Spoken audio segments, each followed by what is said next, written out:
పత్రికా ప్రతినిధులకు మరియు మీడియా మిత్రులకు ఈరోజు సంఘటన ఈ ప్రెస్ మీట్లో చాలా బాధగా ఉంది. మాకు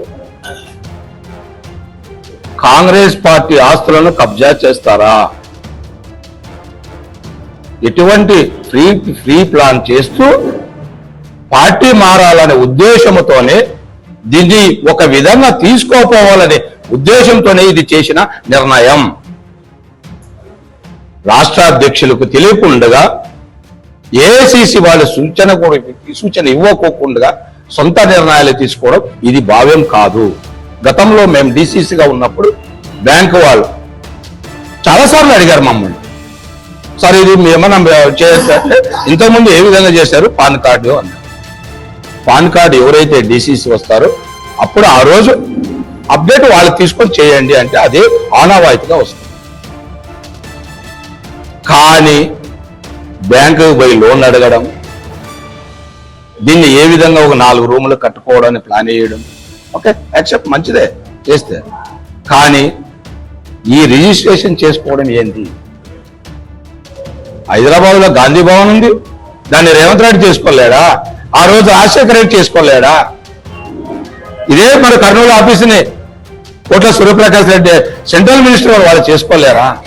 పెద్ద పెద్ద మహానుభావులు ఆ రోజు ఎంత కష్టపడి ముందు 100 సంవత్సరాలు 1000 సంవత్సరాల ఆలోచనతోన దామోదర సంజయ్ గారు ఎంతవరకు ఎటువంటి నిర్ణయం తీసుకొని ఇక్కడ ప్లేస్ తీసుకొని ఒక ఆఫీస్ కట్టడం జరిగింది.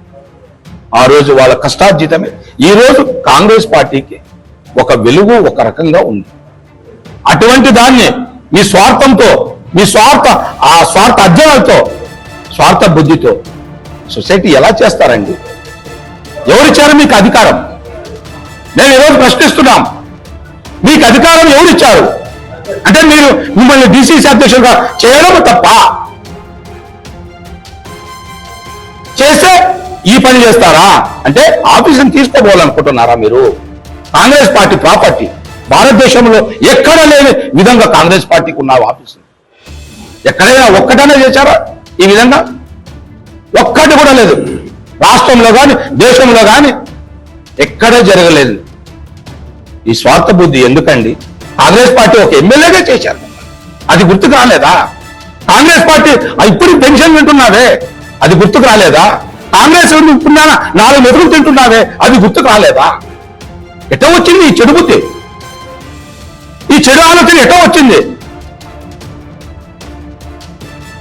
ఈ విధంగా కాంగ్రెస్ పార్టీ నాశనం చేయాలని మీరు వచ్చారు. పార్టీ మారాలని ఉద్దేశం ఉంటే మీరు ఆ మాట వెళ్ళిపోవచ్చు, లక్షణంగా వెళ్ళిపోవచ్చు.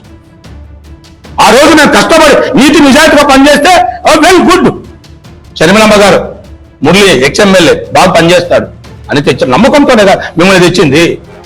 నమ్మకాన్ని వమ్ము చేస్తావు, వమ్ము చేసి కాంగ్రెస్ ఆస్తులను తీసుకోవడం జరుగుతుందా మీకు? మీ ఆలోచన ఖబర్దార్, ఎవరైనా కానీ నాతో సహా కాంగ్రెస్ ఆస్తి జోలికి వస్తే వాళ్ళని వదిలే ప్రసక్తే లేదని కూడా ఈరోజు ప్రశ్నిస్తున్నాం.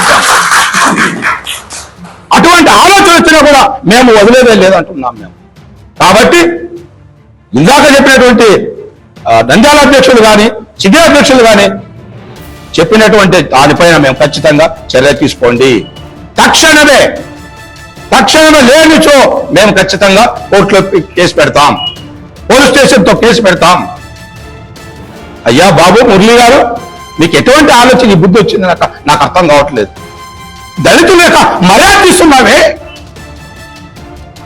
దళితులు ఒక అధ్యక్షుని చేస్తే నువ్వు మర్యాద తీస్తావు. ఇది ఆలోచన. దళితుల గౌరవాన్ని కాపాడాలి కదా, ఆ గౌరవాన్ని తీసేస్తావు. కాంగ్రెస్ సభ్యత్వం లేని మిమ్మల్ని నువ్వు ఎగ్జిక్యూటివ్ మెంబర్ని, అధ్యక్షుల్ని, కార్యదర్శుల్ని రిజర్వ్ చేస్తావు. వాళ్ళొక ఎంప్లాయీలు ఆఫీసులో పనిచేస్తే వాళ్ళకి జీతం ఇస్తారు, వాళ్ళని నువ్వు చేస్తావు. ఒక ట్రెజరీ అంటే ఎంత ఉండాలి ఎడ్యుకేషన్ తెలీదా? ఒక సెక్రటరీ అంటే ఎడ్యుకేషన్ ఎంత ఉండాలో తెలీదా మీకు? చదువుకున్న వ్యక్తే కదా మీరు, ఎక్స్ఎమ్మెల్యే కదా మీరు, మీకు అర్థం తెలీదా? ఇది రోజు నేను ఒక్క మాట కూడా మాట్లాడలేదు. ఎన్ని తప్పులు జరిగినా కూడా ఇట్ ఇస్ కామన్ అనుకుంటాం. కానీ ఆఖరికి కాంగ్రెస్ గొంతు పిసుకాలనే ఉద్దేశంతో వచ్చినప్పుడు మేము ఖచ్చితంగా లేస్తాం. ఉద్యమిస్తాం. దీన్ని వదిలే ప్రసక్తే లేదు. ఎవరైనా కానీ ఇటువంటి ఆలోచన వచ్చినా కూడా వాళ్ళని తొక్కుతామా అనేది కూడా మేము క్లారిటీగా పత్రికా ప్రముఖంగా తెలియజేస్తున్నాం. కాబట్టి దయచేసి ఈ విషయాల్లో కూడా మీ సహాయ సహకారాలు ఇవ్వవలసిందిగా మేము కోరుచు సెలవు తీసుకుంటాం.